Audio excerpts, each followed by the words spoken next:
is a life orientation lecturer. Discrimination is still rife in many forms, including homophobia and transphobia.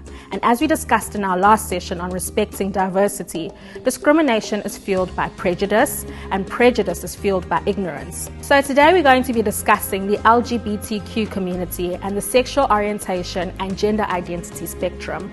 Let's start with the big word, heteronormativity. Heteronormativity defines a worldview that sees heterosexuality as the normal or preferred sexual orientation. It suggests that men who are born biologically male should identify as men and be sexually attracted to women. And it suggests that women who are born biologically female should identify as women and be sexually attracted to men. This type of gender identification is called cisgenderism. Being cisgender is the expectation of heteronormativity. However, we don't live in a world of binaries. Not everything is black and white or yes or no. We live in a world of fluid identity and sexual orientation. So let's run through the identities represented by the LGBT and Q in LGBTQ. L stands for lesbian. Lesbian women are sexually attracted to other women. G stands for gay. Gay men are sexually attracted to other men. B stands for bisexual. Bisexual people are equally sexually attracted to men and women. T stands for transsexual. This refers to people who are transitioning or have transitioned from one gender to another.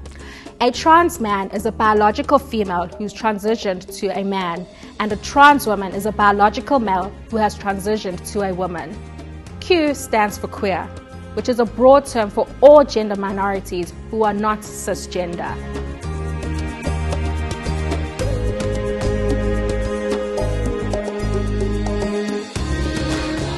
How we identify ourselves is important to our definitions of who we are. If you identify as a woman and people keep calling you he, him, boy, man, sir, and other male pronouns, you'd feel pretty offended because you don't identify as a man. It is vital to understand that you don't need to be biologically male to identify as a man, and you don't need to be biologically female to identify as a woman. Why? Because gender is a social construct based on arbitrary definitions and historical hierarchies. Think about it. Why is pink considered a girl's color and blue considered a boy's color? It's a construct, a social construct that has nothing to do with someone's biological sex. For example, some queer people don't like to be referred to as he or she, but prefer to be referred to as they. Why? This is often because the person feels that the he or she confines them to a gender identity that they do not relate to. As I said before, if a cisgender woman identifies as a woman, it would be incorrect to refer to her as he or him. Sometimes it's not obvious as to which pronouns LGBTQ people prefer, so if you're not sure, ask.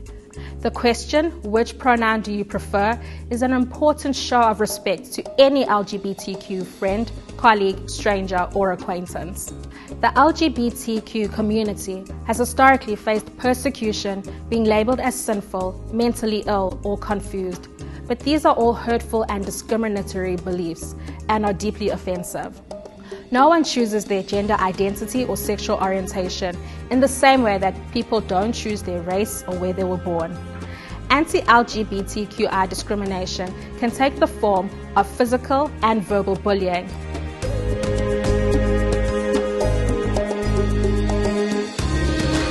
The two most prominent forms of LGBTQ discrimination are homophobia and transphobia. Homophobes are people who are prejudiced against people who are homosexual. Transphobes are people who are prejudiced against people who are transsexual. Remember, prejudice is not liking someone because they are different from you. And as we discussed in the module Respect Diversity, there's no logic or reason behind this prejudice. We need to respect the sexual orientation and gender identity of others as we respect other forms of diversity, such as age, race, and religion. Respecting diversity means understanding that no race is the normal race, no gender is the normal gender, and no sexual orientation is the normal sexual orientation. The closest thing we have to normal is our diversity.